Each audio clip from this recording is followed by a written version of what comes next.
Por favor, con alguna manito si me hacen o me confirman que se puede ver bien. Sí se puede ver. Sí, perfecto. Bueno, buenas tardes a todos. Gracias por la invitación a la UTEC. También gracias por la presentación a Jocelyn y a Edith. Como comentado ya, mi nombre es Gabriela Doig y vengo de parte de Repsol Exploración Perú para compartir estos momentos con ustedes, trayéndoles una presentación sobre un tema que espero pueda ser de su interés como futuros profesionales de ingeniería. Y además, poder aportarles un poco con mi experiencia profesional. Hablaremos sobre las actividades de Repsol en Perú, específicamente en el sector de exploración y producción, que es el conocido como el upstream, y también les contaré sobre cómo se plantean los retos y los proyectos de ingeniería y construcción en un marco de sostenibilidad. Entonces, bueno, para empezar, les voy a contar un poco más sobre mí y sobre mi experiencia profesional. Yo soy ingeniera industrial, soy titulada colegiada, me gradué de la Universidad de Lima en el año 2009. Posteriormente obtuve el grado de Master of Science en Ingeniería de Petróleo por la Universidad Heriot-Watt en Escocia, eso es en Reino Unido, y actualmente estoy cursando la maestría de Gestión de la Energía en ESAN. Adicionalmente, también estoy certificada como PMP, o como Project Management Professional, que es una certificación que la brinda el Project Management Institute, o PMI, de Estados Unidos, y que es la organización profesional que marca la pauta a nivel mundial en lo que es metodología y estándares para la gestión eficiente de proyectos. Entonces, en adelante, aquellos de ustedes que quisieran dedicarse a la gestión de proyectos, pues encontrarán que esta es la referencia.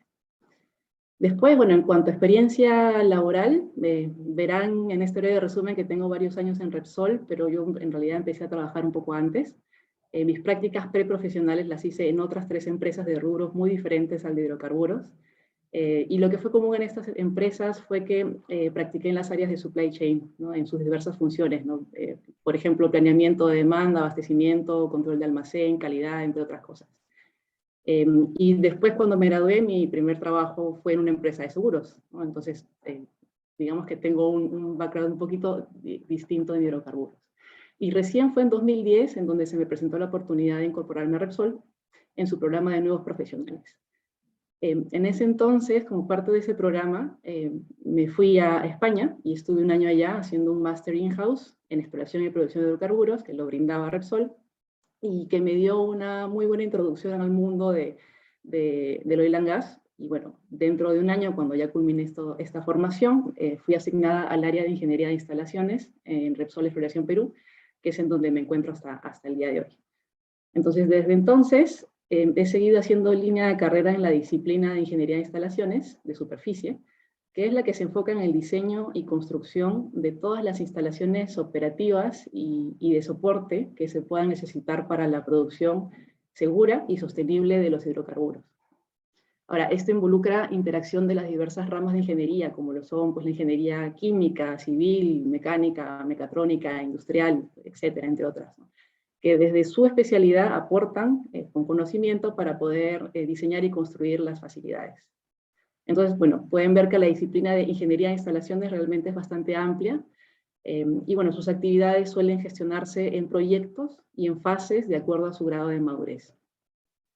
Entonces, bueno, yo en el 2011 empecé como ingeniera de instalaciones, ese puesto tenía un perfil generalista, y bueno, y me encargaba de realizar análisis específicos para los proyectos o necesidades específicas de la operación, y en base a ello realizar, por ejemplo, screening o identificación de tecnologías, simulaciones de proceso, diagramas de flujo, balances de materia, u otras tareas que permitieran entender o ayudar a explicar mejor las soluciones de ingeniería que se proponían en su momento. Luego, a partir del 2014, tuve otra posición, que es la de ingeniera de procesos. Esto seguro que les resuena más a aquellos que estudian ingeniería química. Aquí yo me encargaba ya formalmente de diseñar operaciones y procesos unitarios para el procesamiento de los hidrocarburos a ciertas condiciones de presión, temperatura, caudal, composición. Entonces, bueno, esto realmente no estaba muy alejado de lo que ya venía haciendo en el puesto anterior, sin embargo, que profundizaba un poco más en la disciplina técnica de procesos. Estuve en esa posición varios años y luego pasé a la posición de ingeniera de proyectos, en donde, bueno, aquí ya no me encargaba de la parte técnica propiamente dicha, sino que también tenía a cargo determinado número de proyectos y era responsable de que todas las tareas técnicas y de gestión necesarias para que ese proyecto se lleve a cabo se cumplan, ¿no? Por ejemplo, eso significa llevar a cabo el control del alcance, control de costos, gestionar los contratistas, tener un cronograma con plazos de ejecución, comunicación con las diversas partes interesadas, entre otras cosas, ¿no? Entonces es otro nivel de interlocución. Y bueno, a partir de este año se me ha sido encargada la gerencia de ingeniería y construcción, y tengo a cargo un equipo de ingenieros de distintas especialidades que gestionan proyectos de este tipo. Entonces, bueno, ya a lo largo de mi carrera en Repsol tengo ya más de 12 años aquí. He podido ver distintos tipos de proyectos, desde megaproyectos para el desarrollo completo de campos de hidrocarburos, hablemos desde cero, específicamente la selva peruana, en el área circundante a la zona de Camisea, y también he podido ver proyectos más pequeños, quizás más cortos, pero que son igualmente importantes para asegurar la producción. Lo que es común en estos proyectos es que es muy importante que las bases y los criterios que parten desde el diseño contemplen todos los requisitos, obviamente normativos, regulatorios, requisitos técnicos, de seguridad de procesos, de seguridad ocupacional, ambientales, regulatorios. Todo ello debe estar contemplado desde un principio, porque eso permite que luego la ingeniería se realice de manera robusta y consecuentemente la construcción también puede ejecutarse con una óptima estrategia para entregarlo en plazo. Entonces, bueno, ese es un breve resumen sobre mi trayectoria en Repsol. Y bueno, a continuación les presento la agenda. Voy a contarles un poco, como les decía, sobre el rubro, qué hace Repsol en Perú, qué instalaciones tenemos operadas en la zona de Camisea, y en la segunda parte veremos algunos ejemplos prácticos, ya que integren los conceptos que les voy a ir narrando a lo largo de la presentación. Entonces, primero veamos la cadena de valor del sector oil and gas. El sector oil and gas es lo mismo que decir sector hidrocarburos. De manera general, el sector se divide en dos grandes eslabones, que es el que ya conocemos como upstream y el otro que es el downstream. En el upstream se tienen las actividades de exploración y explotación de los hidrocarburos, que es en donde yo he tenido experiencia. Y esto contempla diversos procesos o subactividades como las que pueden ver listadas allí. Generalmente en el upstream las actividades inician con la exploración geológica, se hace la definición de áreas de interés, se hace la delineación de prospectos, interpretación geológica y geofísica, con el propósito de poder delimitar un yacimiento. Se delimita y se modela un yacimiento. Esto significa que tenemos un prospecto y es en donde se propone realizar la perforación de pozos exploratorios. Estos pozos exploratorios tienen cierta probabilidad de descubrir o no un yacimiento que tenga hidrocarburos. Entonces, si este proceso y este pozo es exitoso, el campo ya puede ser declarado como comercial, y una vez que eso ocurre, pasamos a la fase de desarrollo. En la fase de desarrollo es en donde se construyen todas las instalaciones necesarias para poder extraer ese hidrocarburo del yacimiento, para poder manejarlo de manera segura y poder transportarlo mediante ductos. Una vez que se termina la construcción de esas facilidades de soporte, se dice que el campo ya es parte de un activo, o un asset en inglés, y ya allí se llevan a cabo las actividades de operación y de mantenimiento por un periodo definido. Luego, en lo que viene a ser el downstream, las actividades ya se centran principalmente en lo que es refino del crudo y del gas en productos terminados. Por ejemplo, gasolinas, aceites lubricantes, diésel, nafta, asfaltos, entre otros. Y además también aquí se incluyen ya las actividades de distribución, por ejemplo, hacia estaciones de servicio o hacia clientes finales, y claro que esto comprende los procesos de comercialización y venta final. Entonces, bueno, esta es una simplificación bastante grande de lo que es la cadena de valor, pero creo que sí nos deja una buena idea de cuál es la secuencia que pasa todo el hidrocarburo desde cabeza de pozo, como le llaman, o boca de pozo, hacia el cliente final. Entonces, bueno, voy a pasar un pequeño video y luego ya entramos a detalle sobre lo que les quiero contar. Si hubiesen preguntas, vamos a dejar un espacio al final de la presentación para responderlas, pero de todas maneras, para que no se nos vaya la idea, las pueden ir escribiendo en el chat y al final las vamos a repasar.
Bien, entonces, bueno, Repsol es una empresa integrada de Oil and Gas, ¿no? Esto quiere decir que tiene participación en casi toda la cadena de valor que les mostré en la slide anterior.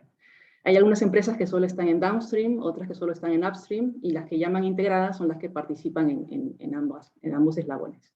Repsol tiene presencia en 25 países, ¿no? Aquí podemos ver algunas cifras representativas, pero lo que realmente quisiera resaltar antes de eso es la misión y la visión de la empresa. Y las muestro aquí. Ahora, la misión claramente nos establece que somos una compañía energética que está comprometida con un mundo sostenible. La visión, por otro lado, nos dice hacia dónde vamos. Somos una compañía energética global que se basa en la innovación, eficiencia y respeto para crear valor de manera sostenible para la sociedad. Entonces, ¿todo esto qué significa? La misión nos dice qué es lo que hago, ¿no? ¿Para qué estoy aquí? Y la visión, por su parte, nos dice hacia dónde quiero llegar.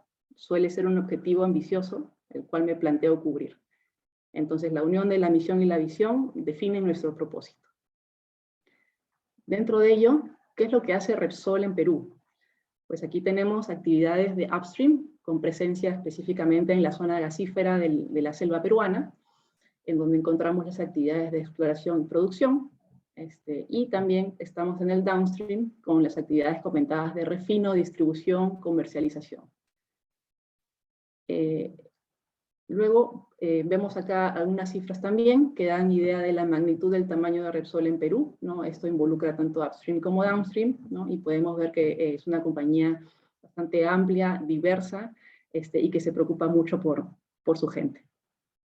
Entonces, bueno, lo que sigue ahora en la presentación ya se va a enfocar en lo que es upstream, que es lo que les vengo a contar. Entonces, bueno, Repsol en Perú, activos E&P, ¿no? E&P significa exploración y producción, que también es lo mismo que upstream, ¿no? Entonces, bueno, empecemos por la ubicación geográfica. En este mapa, lo que podemos ver es la ubicación de la zona de Camisea, ¿no? Vemos acá a la izquierda el mapa de Perú, y en el círculo estamos haciendo acá, a la derecha el zoom, en lo que sería la zona de Camisea. Esto está en la selva de Cusco, aproximadamente a unos 600 o 700 kilómetros al este de la ciudad de Lima. Se encuentra específicamente en la zona norte de la región Cusco, en Megantoni, y esta zona se caracteriza por tener yacimientos muy ricos en gas natural. Los campos que se encuentran en esta zona se encuentran delimitados dentro de lotes. Un lote es básicamente la organización y delimitación territorial que se asigna.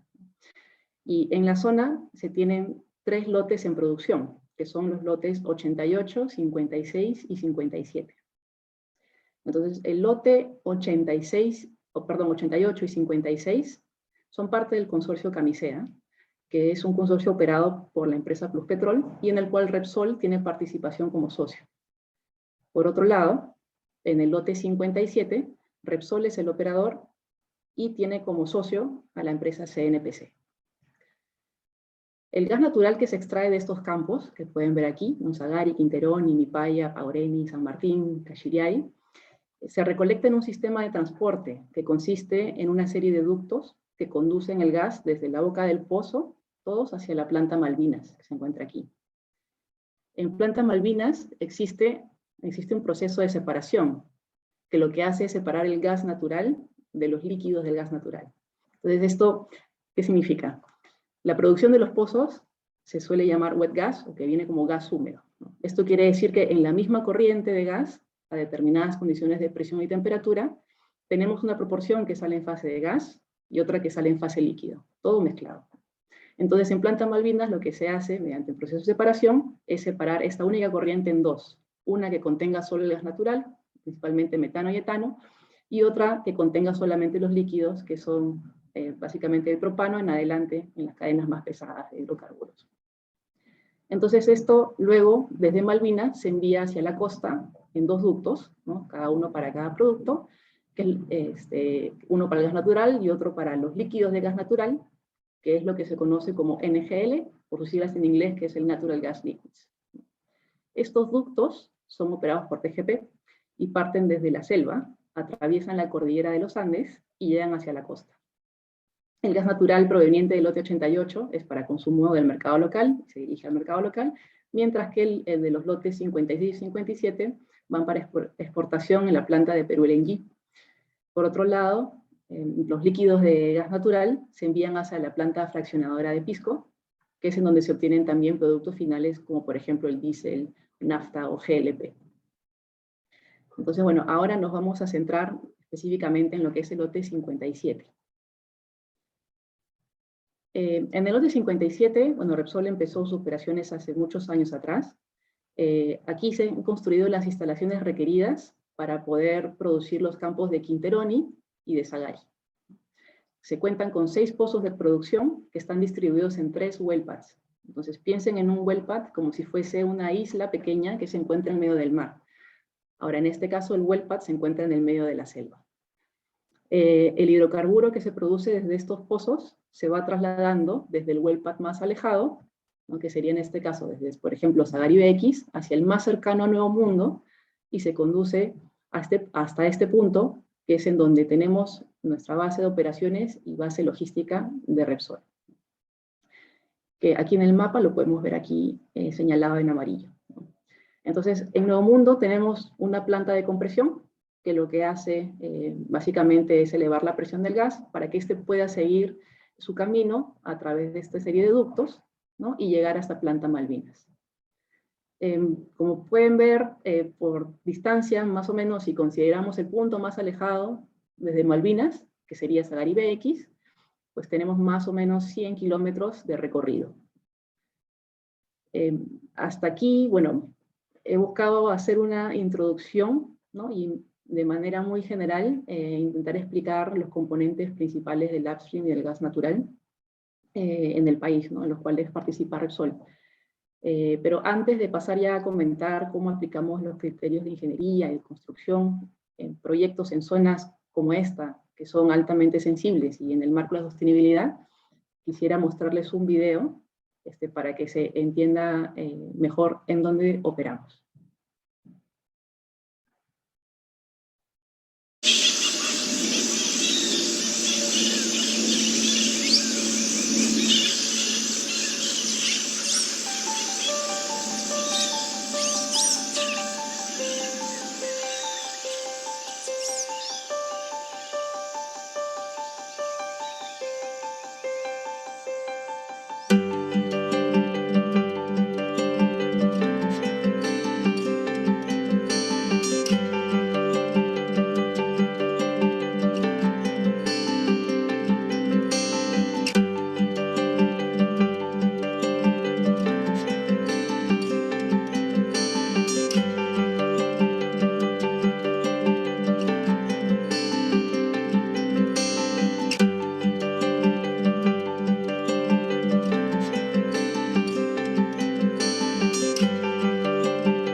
Bien, bueno, luego de esa introducción, vamos a pasar a ver aplicaciones prácticas, ejemplos, y cuál es el impacto de los criterios de ingeniería y construcción en proyectos de este tipo. Antes de eso, igual creo que es importante entender qué significa ser sostenible o qué cosa es sostenibilidad para nosotros. Yo he escuchado la definición planteada de varias formas, con diferentes palabras o enfoques, pero para mí personalmente la que mejor lo explica es la siguiente. Ser sostenible es capaz de lograr desarrollo económico siendo ambientalmente responsables. Es decir, ser capaz de satisfacer las necesidades actuales de la sociedad sin comprometer las necesidades de las generaciones futuras.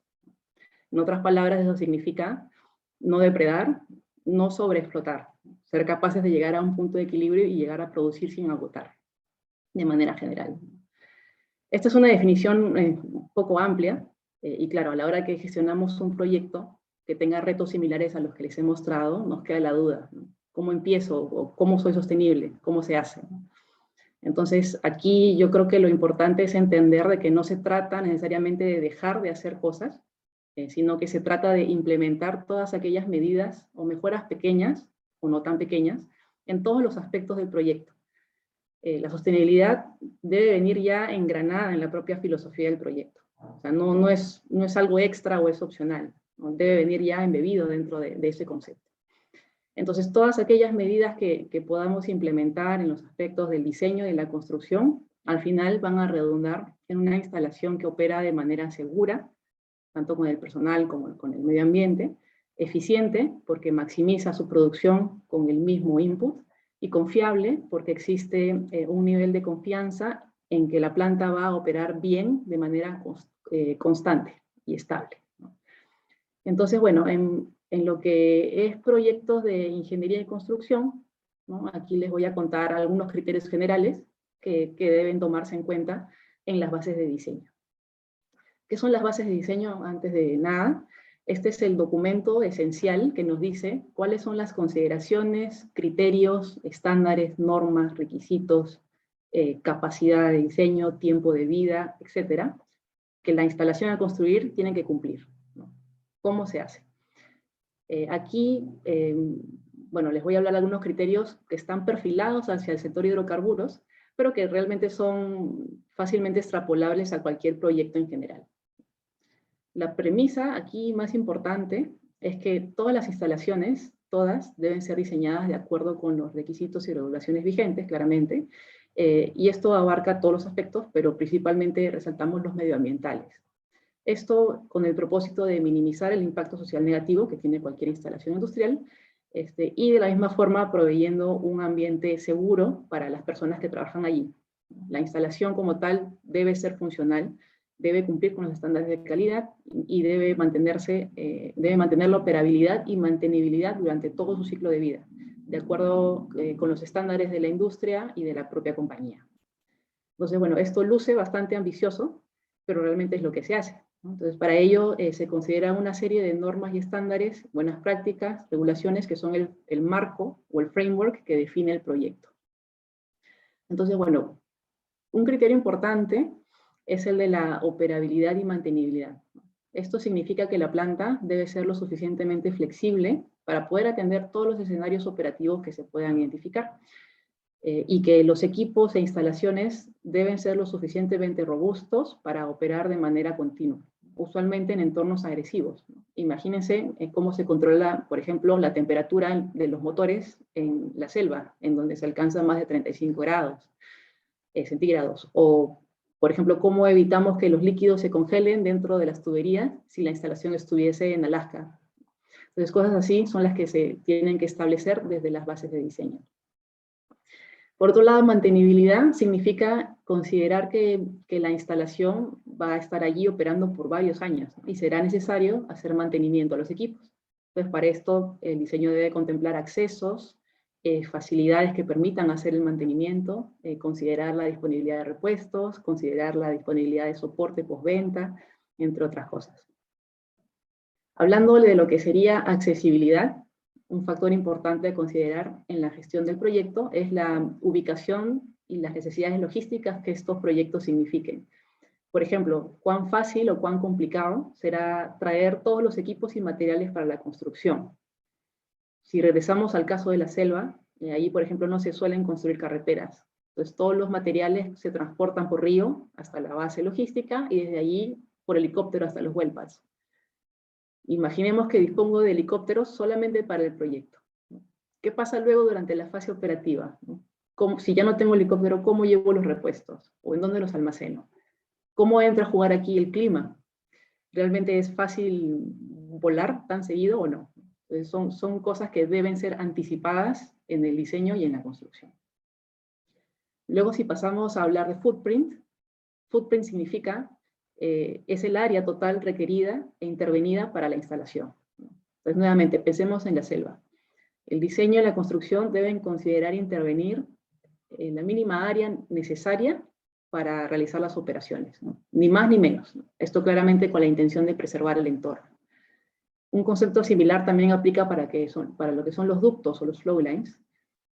Se busca que la ruta que sigan esos ductos entre uno y otro punto, es decir, el derecho de vía, sea el más corto posible.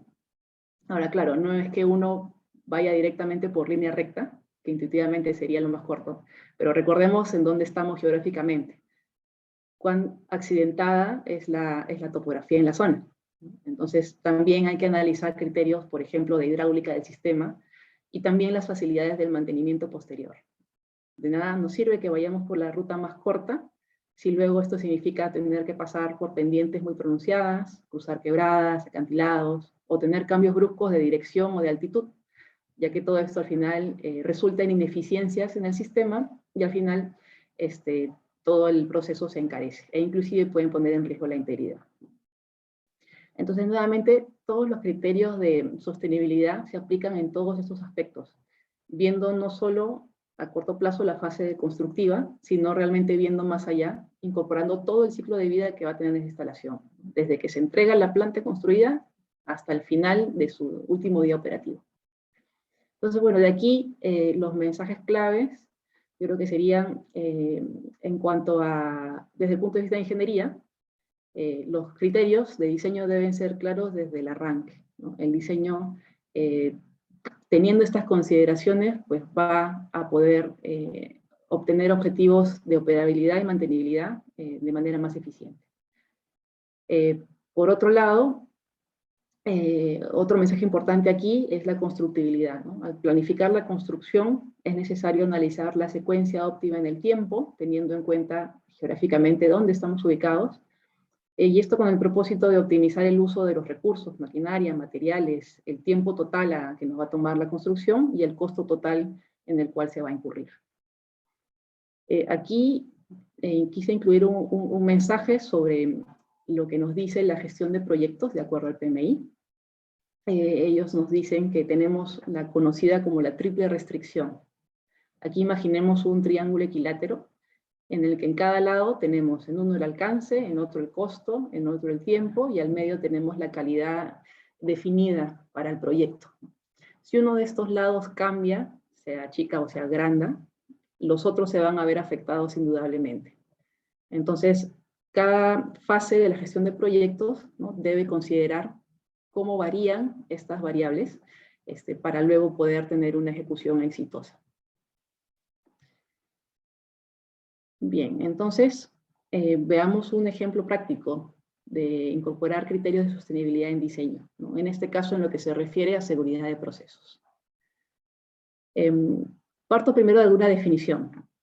La seguridad de procesos es la disciplina que nos brinda el marco o la guía para aplicar las buenas prácticas en el diseño e ingeniería con el propósito de minimizar el riesgo de fugas o incidentes cuando se trabaja con fluidos a presión. Es una definición muy, muy básica. Aquí en pantalla vemos dos ejemplos sencillos. En el primero, a la izquierda, vemos un tanque, podría ser por ejemplo una cisterna de agua, que es alimentado por una bomba. La bomba llena el tanque. Al lado derecho del tanque vemos que tenemos instrumentos que miden el nivel, ¿no? Intuitivamente podemos ver que este sería el nivel mínimo que tiene que tener el tanque y este el nivel máximo que tendría que tener el tanque. Entonces, ¿cómo funciona el proceso? La bomba desplaza el agua y va llenando el tanque, y este se va llenando hasta cierto nivel. Viendo las líneas podemos ver que si llegamos al máximo, pues ahí deberíamos detenernos, ¿no? Ahí debería parar el proceso. Pero ¿qué pasa si por algún motivo la bomba no se detiene y sigue llenando agua? Va a llegar un momento en el cual se va a sobrepasar el nivel máximo y corremos el riesgo de que el tanque se rebalse. Entonces, por seguridad de procesos, lo que tenemos es un sensor y un transmisor que lo que hace es, una vez se alcanza este nivel, lo que hace es detener automáticamente la bomba, mediante una señal. En este caso logramos prevenir de esta forma que el tanque se rebalse y el sistema se pudo controlar, sin problemas. De todos modos pensarán que como es agua no pasa nada, pero ¿qué tal si el agua está a 80 grados centígrados? ¿O qué tal si al costado hay una persona trabajando? Sin contar que vamos a desperdiciar agua, que vamos a demorarnos en volver a restablecer todo el proceso, etc. Eso para pensar.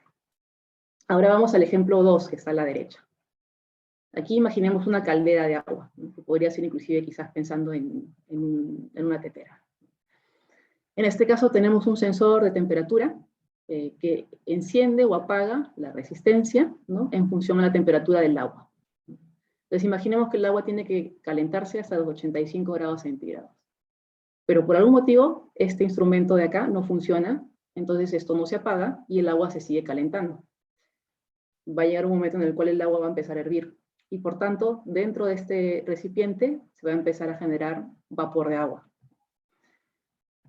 Bueno, hasta aquí no pasa nada, ¿no? Pero recordemos, si recordemos los que estamos en química, nuestra ecuación del pavo ratón, ¿no? Si el volumen es directamente proporcional a la temperatura. Entonces, si sube la temperatura, se va a incrementar el volumen del fluido. Sin embargo, el tanque o el contenedor tiene un volumen fijo, ¿no? Esto no se va a ampliar. Entonces, ¿qué puede pasar? Aquí estamos bajo un riesgo de que esto estalle. Notarán que arriba a la derecha hay una válvula que se llama PSV o Pressure Safety Valve y cuya función es, una vez que se alcance la presión máxima, esta válvula se abre y todo ese gas a presión, en este caso vapor de agua a presión, se evacúa del sistema de manera segura. Eso es lo que se llama una válvula de alivio, ¿no? Y la idea es que se pueda preservar la integridad del tanque. Con esto evitamos que el recipiente se raje o se quiebre o que estalle, quitando la presión interna. Estos dos ejemplos realmente son muy básicos de control y de seguridad. Estos conceptos, de todas maneras, se llevan a una instalación industrial. Y claro, pueden ser diseños muy complejos, con varias redundancias, para asegurarnos que el nivel de protección siempre se mantenga, ¿no? Pero digamos que ese es el propósito. Igual hay controles para temperatura, presión, nivel y las demás variables que usualmente se manejan en una planta. Entonces ahora veamos un ejemplo un poquito más complejo, ya pensando en diseño sostenible. Un sistema de seguridad en una instalación tiene como función principal el de aislar las desviaciones del proceso y llevar toda la planta a una condición segura. El propósito, obviamente, el principal es proteger a las personas, prevenir daños al medio ambiente y proteger la integridad de las instalaciones en general. Habrán visto usualmente que en las instalaciones industriales se visualiza una torre que tiene como fuego en la punta, como una antorcha, ¿no? Eso es lo que se llama una antorcha. Y eso es normal, es parte del sistema de seguridad de la planta, y es normal que siempre esté encendido. Ahora, ¿qué es lo que hace esto? Regresemos al ejemplo de la caldera y del vapor de agua. Imaginemos que en vez de agua tenemos gas a alta presión. Entonces la presión sube. Y para que no se dañe el tanque, no se raje o no estalle, lo que pasa es que la válvula de alivio se va a abrir. Sin embargo, como ya no es agua, lo que estaríamos quitando de ese tanque es gas. Eso es lo que vamos a desplazar. No podemos disponer del gas así como así al medio ambiente. Tenemos que disponerlo de manera segura. Entonces lo que se suele hacer es enviarlo a una antorcha para que se queme de manera controlada y así poder tener condiciones seguras para todo el personal de la planta. Entonces por eso siempre está encendido. Ahora, un ejemplo también cercano podría ser la cocina en casa, ¿no? ¿Qué pasa cuando encienden la cocina? Uno abre la llave de gas e inmediatamente presiona el botón de encendido de la chispa para que se prenda la hornilla. Pero si nos demoramos un rato en presionar y encender la chispa, el gas sigue saliendo. Y cuando recién la chispa enciende, se genera una pequeña llamarada, ¿no? Entonces, ese es el mismo concepto.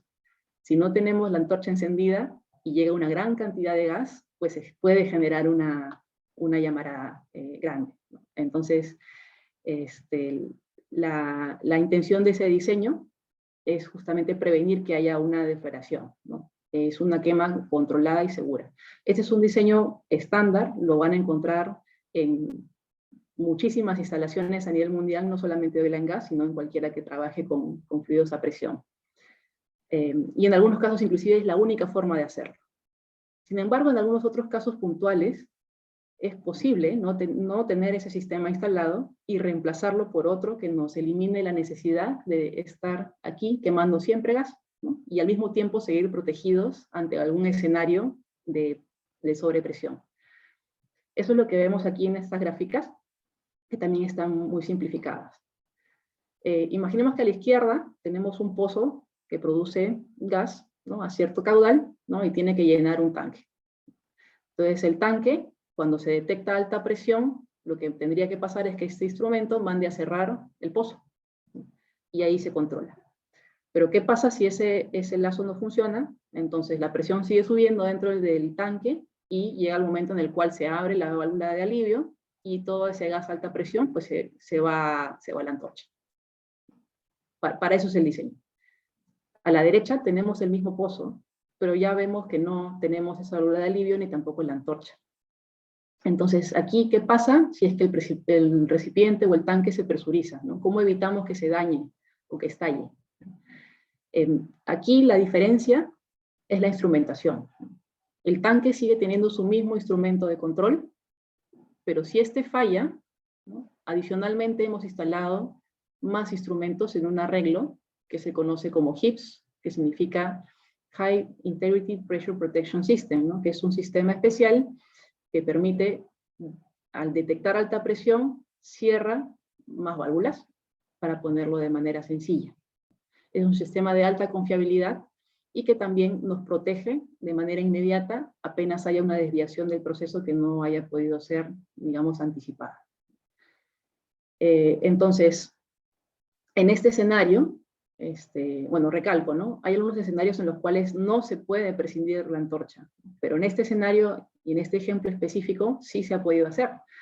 Y bueno, tiene unos beneficios que son evidentes, ¿no? Primero, la eliminación de esta instalación, ¿no? Dejamos de quemar el gas en el piloto, por lo cual reducimos la cantidad de emisiones que se tienen al medio ambiente, y ese gas que antes lo tenía aquí por seguridad, ahora yo ya lo puedo meter a mi proceso, ¿no?, y maximizar mi recupero.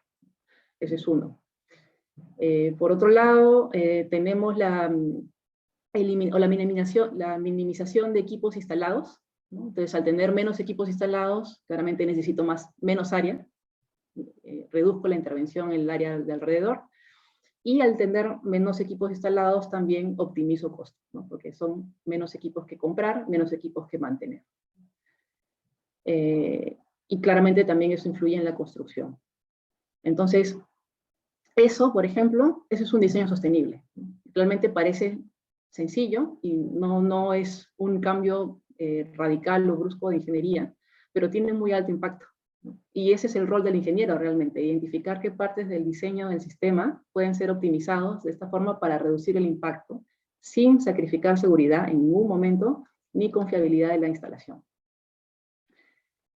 Entonces, bueno, para ya ir cerrando, estamos justos, algunas ideas que sí me gustaría que puedan llevarse de esta charla, ¿no? Primero, que la sostenibilidad no es nada adicional, ni mucho menos opcional, ¿no? Es un requisito que debemos considerar siempre en nuestros criterios de diseño. No necesariamente significa tener que inventar la pólvora con diseños raros o nunca antes vistos, ¿no? Son pequeños cambios que se van implementando en todas las fases de un proyecto, que finalmente van a redundar en un alto impacto beneficioso para el cuidado del medio ambiente y seguridad de las personas. Lo segundo es el rol del ingeniero, que aquí es fundamental para identificar estos puntos de mejora y poder asegurarse de implementar esas buenas prácticas de ingeniería y construcción que al final permitan tener resultados sostenibles.